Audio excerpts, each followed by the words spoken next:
Bonjour, je me présente rapidement, je me nomme Julien, je suis éditeur aux éditions Somme Toute et aujourd'hui je vous présenterai deux titres que nous allons publier en septembre 2021.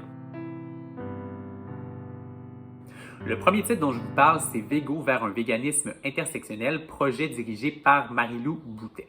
Marie-Lou Boutet, c'est quelqu'un qui est issu des milieux militants, donc ce n'est pas quelqu'un qui était très connu à la base, mais un jour, elle décide d'écrire au grand nom du milieu vegan québécois, mais également au grand nom du milieu vegan français, pour leur proposer de produire un livre toutes et tous ensemble sur le thème du véganisme. À son grand étonnement, la plupart des personnes qu'elle a contactées lui répondent favorablement. Donc, Marie-Lou a vraiment réussi à rassembler une équipe super intéressante. Je vous nomme quelques noms: Dalila Awada, Laura Doyle-Péan, Thomas Lepelletier, Valérie Giroux, Élise Desaulniers. Donc, beaucoup de personnes qui se sont démarquées par leur engagement dans les dernières années. Maintenant, qu'est-ce qui distingue Végo des autres livres qui portent sur le véganisme? C'est vraiment le sous-titre qui nous l'indique.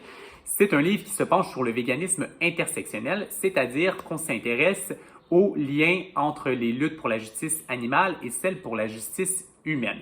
Donc, vous retrouvez des textes qui s'intéressent aux liens entre le véganisme et le féminisme, entre le véganisme et le mouvement antiracisme, entre le véganisme et le mouvement capacitiste. Donc, les auteurs, les autrices, les autoristes veulent vraiment nous présenter le mouvement vegan comme un mouvement politique et non simplement comme une diète à la mode. On est super content de publier ce livre-ci cette année. Pourquoi? Parce que c'est un ou le premier livre francophone qui porte sur le mouvement véganiste intersectionnel, tout en étant accessible. C'est-à-dire que plusieurs textes qui portent sur le sujet, mais ce sont des textes qui sont très académiques, qui sont très universitaires. Végo se veut vraiment accessible, donc vous allez retrouver autant des essais que de la poésie, des récits, des textes humoristiques. Donc une belle variété de genres qui permet vraiment à tout le monde de s'intéresser au sujet. Le deuxième livre dont je vous parle aujourd'hui, c'est Pragmatique quand le climat dicte l'action politique de Sylvain Gaudreault. Sylvain Gaudreault, c'est le député de Jonquière depuis 2007. Ça a été également le ministre des Transports et le ministre de l'Occupation du territoire sous le gouvernement Marois. Donc, c'est quelqu'un qui a occupé des positions importantes en politique et qui en occupe également encore aujourd'hui. Pragmatique, c'est un livre qui nous parle d'environnement, qui nous parle également de l'engagement de Sylvain Gaudreault, qui va nous parler également des solutions pour contrer l'augmentation des gaz à effet de serre au Québec.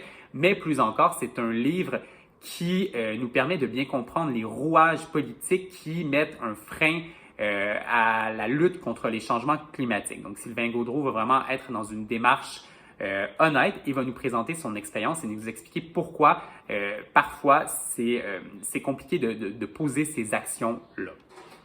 Pour nous, c'est vraiment important de donner la parole à des politiciens, à des personnes qui s'impliquent en politique et qui s'engagent également pour le climat. Pourquoi? Parce qu'aujourd'hui, on sait qu'il y a beaucoup de solutions qui devraient être mises en place pour sauver le climat, mais qu'il semble y avoir un frein du côté du politique. Donc, c'est pourquoi on veut vraiment donner la parole à ces personnes-là. On a un deuxième titre qui est un peu dans la même veine, qui va également paraître cette année au début du mois d'octobre. C'est le livre 11 brefs essais pour des villes résilientes et durables. Réflexion de la relève municipale, qui donne la parole à 10 conseillers, conseillères, maires, mairesses qui veulent vraiment contrer les changements climatiques dans leur municipalité, mais qui rencontrent également beaucoup d'obstacles.